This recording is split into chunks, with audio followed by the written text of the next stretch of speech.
All right, let's take our Bibles this evening and turn, if you would, to Proverbs chapter number 1. And as you're turning there, we are continuing our study through the book of Proverbs, and we're going to begin reading in verse number 10. So Proverbs chapter number 1, verse 10, we're going to read down to verse number 23. And so Proverbs chapter 1, verse 10. All right, there you go. Proverbs 1:10. The Bible says, "My son, if sinners entice thee, consent thou not. If they say, Come with us, let us lay wait for blood, let us lurk privily for the innocent without cause. Let us swallow them up alive as the grave, and whole as those that go down into the pit. We shall find all precious substance, we shall fill our houses with spoil. Cast in thy lot among us, let us all have one purse. My son, walk not thou in the way with them, refrain thy foot from their path. For their feet run to evil, and make haste to shed blood. Surely in vain the net is spread in the sight of any bird, and they lay wait for their own blood. They lurk privily for their own lives. So are the ways of every one that is greedy of gain, which taketh away the life of the owners thereof. Wisdom crieth without. She uttereth her voice in the streets. She crieth in the chief place of concourse, in the openings of the gate. In the cities she uttereth her words, saying, How long, ye simple ones, will ye love simplicity? And the scorners delight in their scorning, and fools hate knowledge. Turn you at my reproof. Behold, I will pour out my spirit unto you. I will make known my words unto you." I want to draw your attention, if you would, to verse number 10. The Bible says, "My son, if sinners enticed thee, consent thou not, if they say, Come with us." I want to preach this evening on a message I've entitled, The Call of the Wicked. The Call of the Wicked. In the first chapter of Proverbs, we have taken a look at the introduction from verse 1 down to verse 9. And we have understood in the first few verses the objectives of this book, and he lays it out quite clearly. And we also looked at the two required ingredients to make the most of this book, and that they're summed up in verse 5 and in verse 7. A wise man will hear, and then in verse 7, the fear of the Lord. Those are the two necessary ingredients for us to put to use this book so that it can be of great benefit to us. And so the idea of hear, remember, it is the attention that we give to the instruction, but also we intend on heeding the instruction. That's the idea of hearing. But also the second one is the fear of the Lord. Those are the two necessary ingredients for us to make the most of this book. Now, the remainder of the first chapter of Proverbs can be divided in three ways. We're going to look this evening at the call of the wicked from verse 10 down to verse 19. Next week, we're going to look at the cry of wisdom from verse 20 to verse 23. And then, in 3 weeks from today, we're going to look at the calamity of the wicked and the comfort of the wise from verse 24 down to the end of the chapter to verse 33. But I think it is interesting to note, as we begin this evening, that there's a contrast between verse 10 and 19 and verse 20 and 23.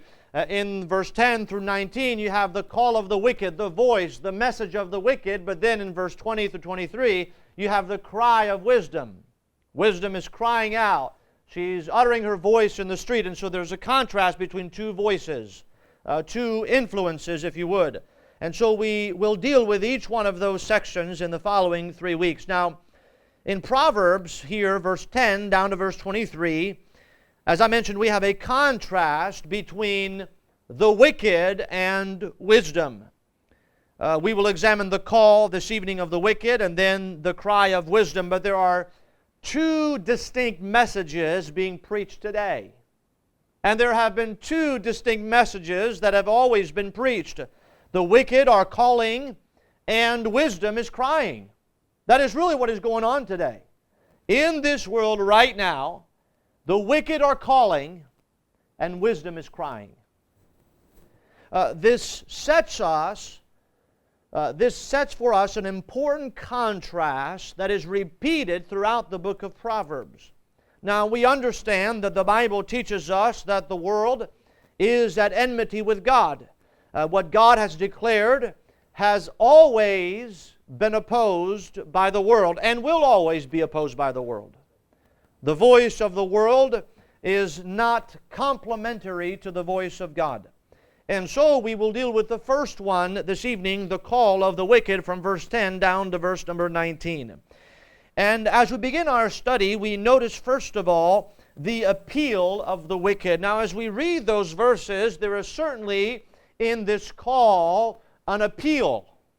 What makes the wicked so appealing? Well, I believe there's four things that we see in the appeal of the wicked. In other words, what is their basis? Because as we read this text, I'm concerned because we talk about those who are privy to shed blood, those who take advantage of the innocent, those who throw down people in the pit, those who steal things that do not belong to them, who fill their own houses and have no trouble taking from those from those neighbors. And so we talk about verse 16, for their feet run to evil and they make haste to shed blood. And so we look about all those things and we say, well, there's no appeal in wickedness, but actually there is. There is an appeal, and we find that in four ways in those verses. First of all, consider, and this is a progression. Number one, he piques the interest. That's what the appeal of the wicked is. He piques the interest. Notice verse 10. My son, if sinners entice thee, consent thou not. Now what is interesting is that this is the place it always begins. With what, you say? With enticement. The word entice literally means to open. It would be like, for example, at Christmas time, I have we have the gifts in the bedroom, and we tell our kids the gifts are in the bedroom, and it's behind the door, and it's shut. And we would say, we'd like to take a peek at it, would you like to see it, just to whet your appetite. And we would open the door, and they would see. So they would already start to get excited. You see, that's the idea of to open the door. That's what the word entice means. The word entice means to allure, but it has the idea of deceiving. So it's not just an enticement, it is a deceptive enticement. In James chapter 1 verse 14, the Bible says, but every man is tempted when he is drawn away of his own lust and enticed. And when lust hath conceived, it bringeth forth sin, and sin, when it is finished, bringeth forth death. But the Bible establishes the truth that every man is drawn away of his own lust and enticed. We have for us recorded this fact in Genesis chapter number 3, verse 1 through 6. Do you remember? It shows us how this process works out. The devil began by asking a question, hath God said? And then the devil went on to present, well, God doesn't want you. He's keeping something from you. If you take of this fruit, then you will be as God. And so what was that? That was an enticing. That was the devil opening a door, causing the interest of Eve to be piqued. And so we find that the appeal of the wicked is he piques the interest. The truth is, the world knows how the world works.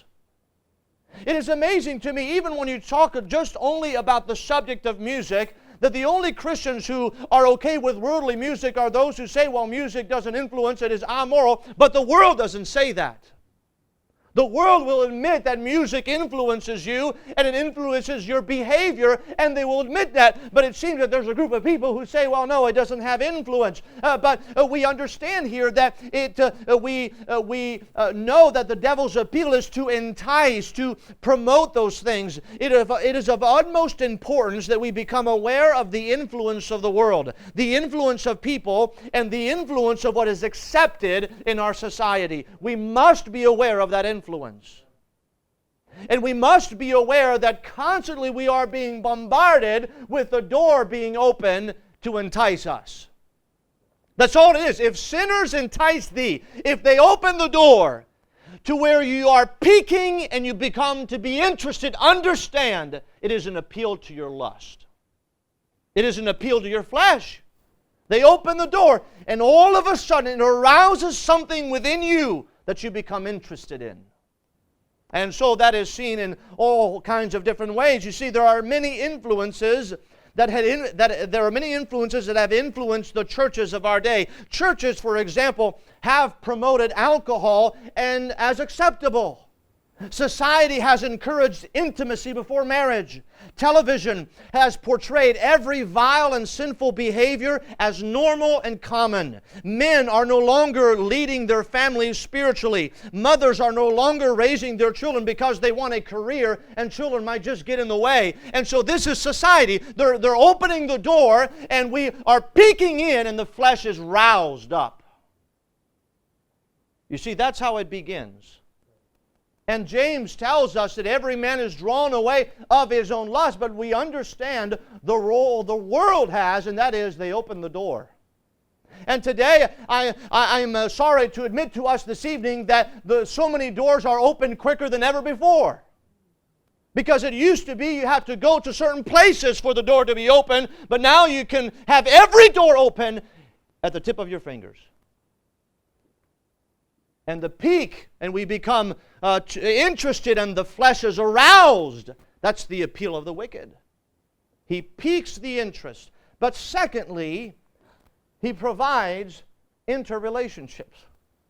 Now, consider this whole process. Notice what he says in verse 11.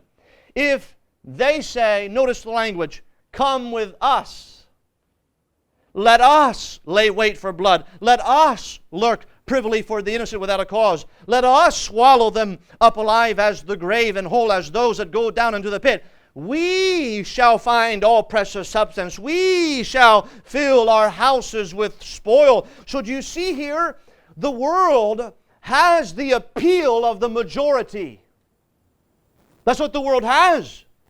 That's how the world can promote sin, because they have the appeal of the majority. They can say, that's what everybody does. That's what everybody's involved with. If you go the way of the world, you are sure to find support there. No trouble there. Let us. That's what we're doing. In verse 12 again, let us swallow them up alive. You see, the appeal of the wicked is found in their number. You will always find more who will shun the counsels of God than those who will promote His counsels. And so understand how the wicked appeals to this son who is supposed to listen to the instruction of his father. He piques the interest. That's what the wicked does. He provides interrelationships. Say, hey, if you go this way, don't worry, you'll have a crowd with you. But thirdly, he also promotes iniquity. Now, I believe that this is the process it goes down. Notice in verse 11 he says, if they say, come with us, let us lay wait for blood. Let us look privily for the innocent without a cause. In verse 12 he said, let us swallow them up alive as the grave, and whole as those that go down into the pit. And so we look at those things and say, wow, that's wicked, but that's not the appeal. You see, the world doesn't appeal and say, hey, let's kill people. They don't say that. There's a process that goes. Piques the interest. It provides interrelationships. Saying that's how they make, by the way, that's how society makes things acceptable even in the lives of Christians. That's what everybody does. Don't you know? That's what everybody does. And therefore, as a result, because now they've aroused the flesh, the lust of the flesh within man, because they've demonstrated that the majority of people have accepted that, then they can promote this iniquity. Why? Because the majority is involved in it. Because that's what everybody does. And so now it becomes easier. You see, there was a time in our society that certain things that society as a whole thought unthinkable. They never thought that there would be something such as same-sex marriage. They never thought that there would be such thing as abortion. They never thought about those things as even conceivable. But the flesh was aroused. The relationships in the crowd was provided. And now iniquity is promoted. But there's a fourth thing under the appeal of the wicked, and that is he promises an increase. Notice verse 13. He says, we shall find all precious substance. We shall fill our houses with spoil. Notice verse 14. Cast in thy lot among us. Let us all have one purse. You see, he promises an increase. That's the appeal of the wicked. And it goes through the process. And so the world that says knows how to use the lust of the flesh, they arouse that within us. They demonstrate that the majority is with you. And then they promote iniquity. And then in turn they promise an increase. Now that's their promise.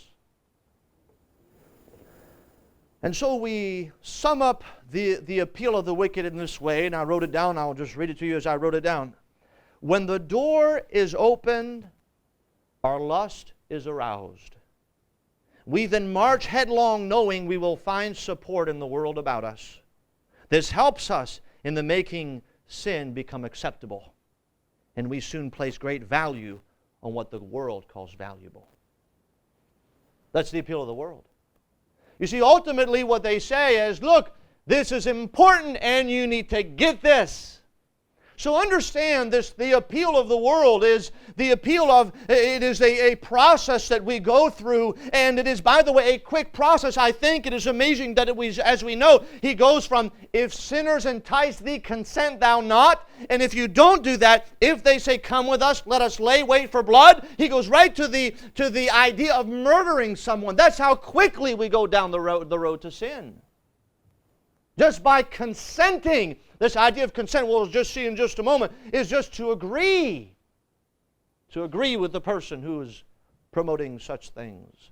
So we see the appeal of the wicked. That is their call. But secondly, we see the answer to the wicked. Now, what is supposed to be the answer of this my son? Because again, this is appeal from, as we see it, from a father to his son. My son, if sinners entice thee, consent thou not. I want us to consider three things this evening as we consider the answer to the wicked. First of all, we must always consider the heart. When we read this verse 10, my son, if sinners enticed thee, consent thou not. The word consent means to agree, or really to be okay with something. That's what it is. Or again, just to have your interest piqued.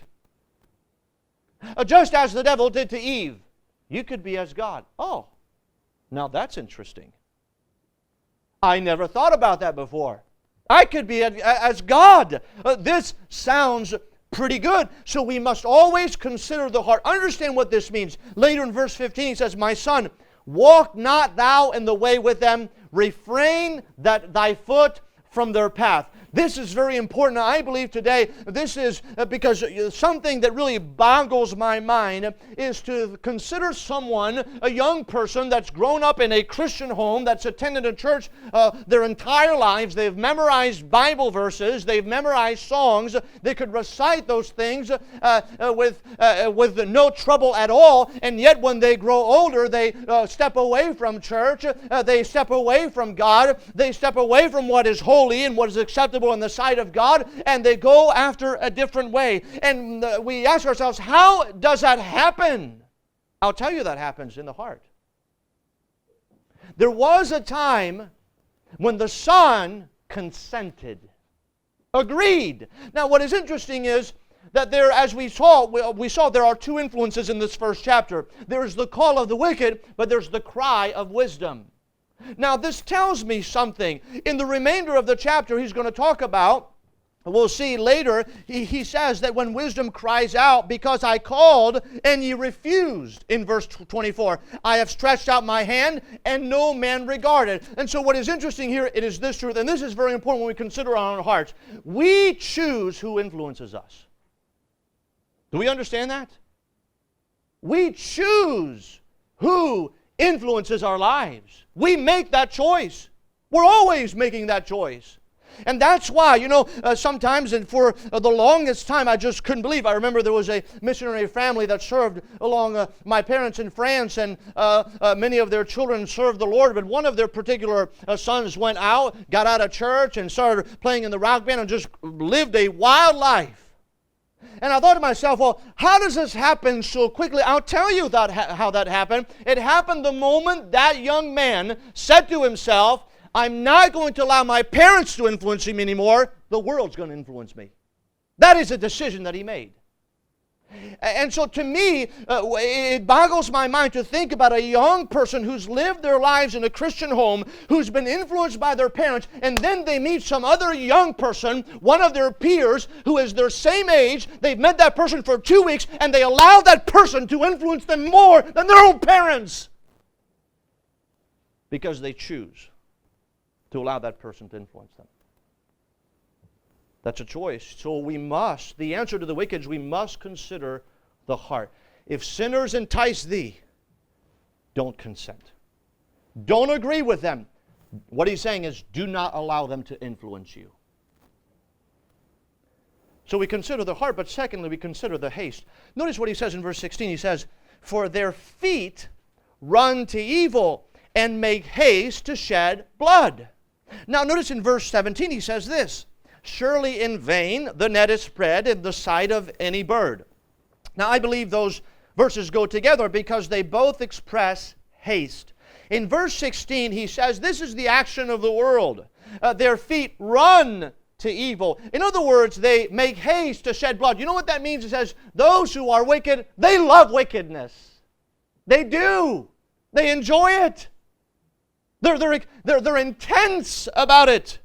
And I want to say to us is there's also the other side of that intensity, and that is exemplified in the life of Joseph. You remember when Potiphar's wife got a hold of his garment, what did he do? He ran. And you see, the world is intense about doing what is wrong and living a wicked lifestyle and blaspheming the name of God and allowing all kinds of worldliness in their lives. Would to God that the Christian would be as intense as the world to do wickedness and doing the right thing. And that's what verse 17 expresses to us. Notice verse 17. Surely in vain the net is spread in the sight of any bird. Now, we look at this, what does that mean? Well, he says here, the expression here, surely in vain the net is spread in the sight of any bird. So that means that birds can see very clearly. And so if you spread a net in front of a bird, he's going to fly away from that net. And you cannot capture that bird. And so he expresses us as hasty as those who do wickedness are to run to their wickedness, you must just be like a bird. In other words, when the wicked try to throw a net and imprison you in vain, be like a bird and fly away from it.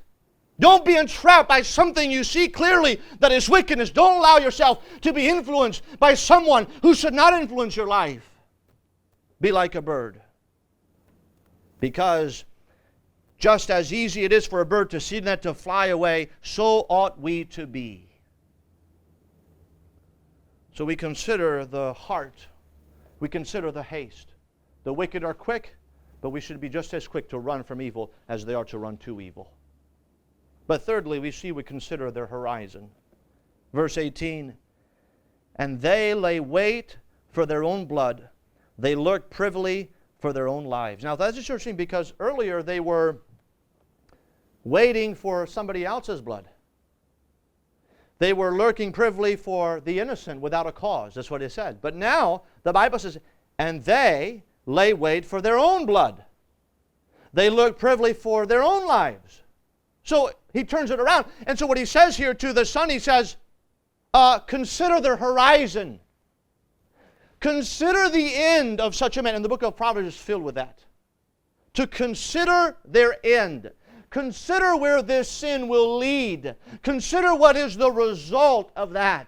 It is interesting that our society, instead of dealing with things, you look at society today and the society promotes alcohol. They promote it, and it's amazing how they promote it to everybody. They put the football player and the basketball star with the little cup of beer as if, hey, you drink this beer, you're just like your favorite athlete. And that's the appeal. You become just like them. They don't tell you that the number one cause for car accident in our country is because of drunk drivers. And the number one reason why people die today is because they're killed by a drunk driver. There are many things that people, but they will never say those things. You see, they don't post that stuff on a commercial. drink this drink and you'll cause somebody else to die. They'll never say that. You see, we know the end. Look at the horizon.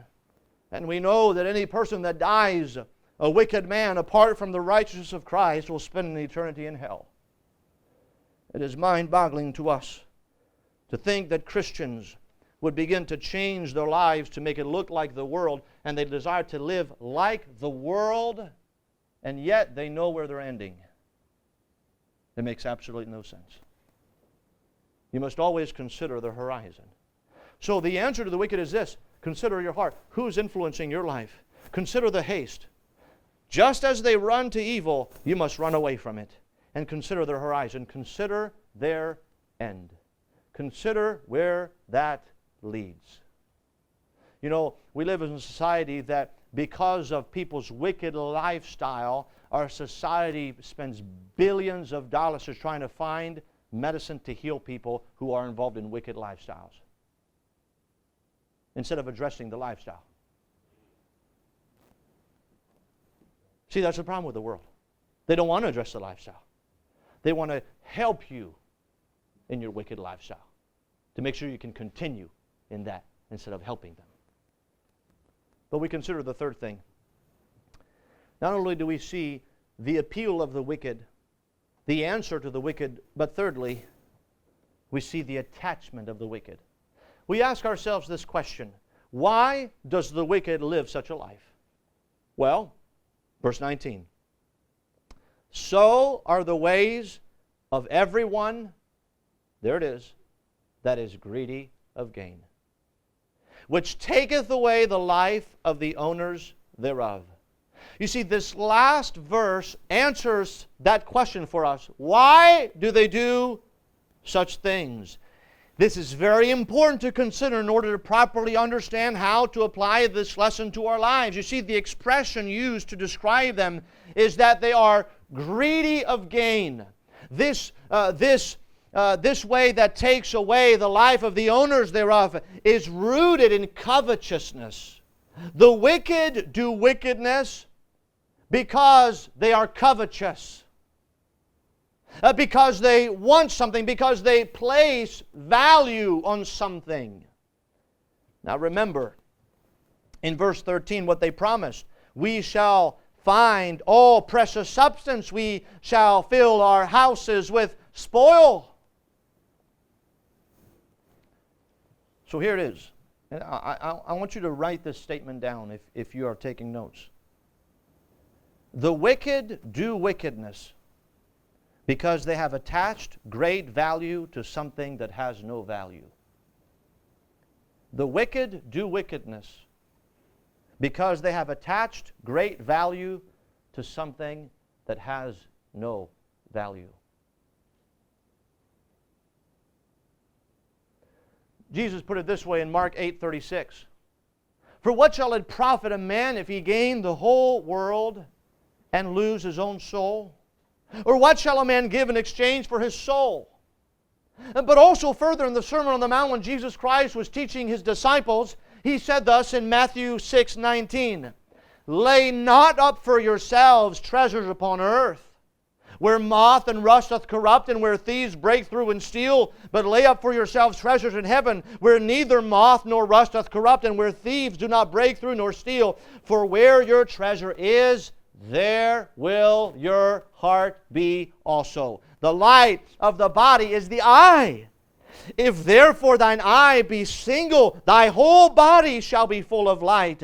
But if thine eye be evil, thy whole body shall be full of darkness. If therefore the light that is in thee be darkness, how great is that darkness? No man can serve two masters, for either he will hate the one and love the other, or else he will hold to the one and despise the other. Ye cannot serve God and mammon. You can't do it. Now understand here, as he says here, Jesus Christ, this is coming right from the teaching of Christ, which is another indication to us that the wisdom of Solomon was not his own, it was God's. This is an eternal principle. And Jesus Christ put it to His disciples. This was not a teaching for the world. He's teaching this to His disciples. And He says, make sure that you're not racking up treasure for yourselves on earth. Because if you do the things that you accumulate in this world, thieves can steal. Guess what? When you die, it goes to somebody else. In other words, what he's saying is the things that you amass in this world have no value. Now, we understand to live we have to have money and those things, but in the end of this life, will those things have any value? No, they will not. You see, but that's what the wicked sees. The wicked sees his pocketbook, and he sees that of great value. He looks at his possessions. He looks at his exploits, and he looks at all those things, and he attaches great value on something that has no value. He says, for where your treasure is, there will your heart be also. There it is. You see, the reason why the world lives a wicked lifestyle is because that's where their treasure is. And therefore, that's where their heart is also. He tells us you cannot serve God and mammon. But he throws something very interesting in here, Jesus Christ. He says, the light of the body is the eye. Isn't that interesting that he throws that right in there? The light of the body is the eye. If therefore thine eye be single, thy whole body shall be full of light. But if thine eye be evil, thy whole body shall be full of darkness. And how great is that darkness? Remember how we started this proverb? If sinners entice thee, consent thou not. What is enticing? It is opening the door. And you're peeking with your eyes. And it arouses something inside you. And because you see that the world attaches great value to those things, you begin to attach great value to those things. And as a result, your whole body becomes darkness because your eye saw the darkness and wanted it. And so Jesus Christ says, if that's the case, if that's what you're living for, he says you cannot serve God and mammon. He says it is an impossible thing to do. You cannot do both. For either you will love the one and despise the other, or else you will hold to the one, despise the other. You cannot serve God and mammon. So this tells us this as we look at if you would, the call of the wicked. We know how the world works, but ultimately we must understand that the wicked do what they do because they have attached great value to something that has no value. And they will influence your life to begin to put up a facade where you will begin to attach value to something that has no value. That's the call of the wicked. Now we will see next week the cry of wisdom. And it is quite a great contrast between the two. But may the Lord help us to be discerning in our day because we choose who influences our lives. We do. We make that decision. But here he says he is presented to his son a clear case on how the world works. We not only consider how they appeal to us, we know how we must answer to them and how we must look at ourselves, our heart, our haste, and their horizon. But we also must consider where our affection lies. Where is our hearts tonight? Are we consumed with the things of this world? Have we attached any value to things that actually have no value? That's what we must ask ourselves. And if there's anything in our lives that we've attached value that we know has no value in the sight of God, then we've known we've gone wrong. And so may the Lord help us to what? If sinners entice thee, if they open the door, you know what you do? Shut the door. Consent thou not. Don't agree, because the moment you agree, you've lost. You see, the moment Eve agreed, I could be like God. She lost that moment. She was going to take the fruit. Why? Because she agreed. She consented with those enticing words. And may the Lord help us to never agree with the world. To never place value on things that really truly have no value. And so may the Lord help us.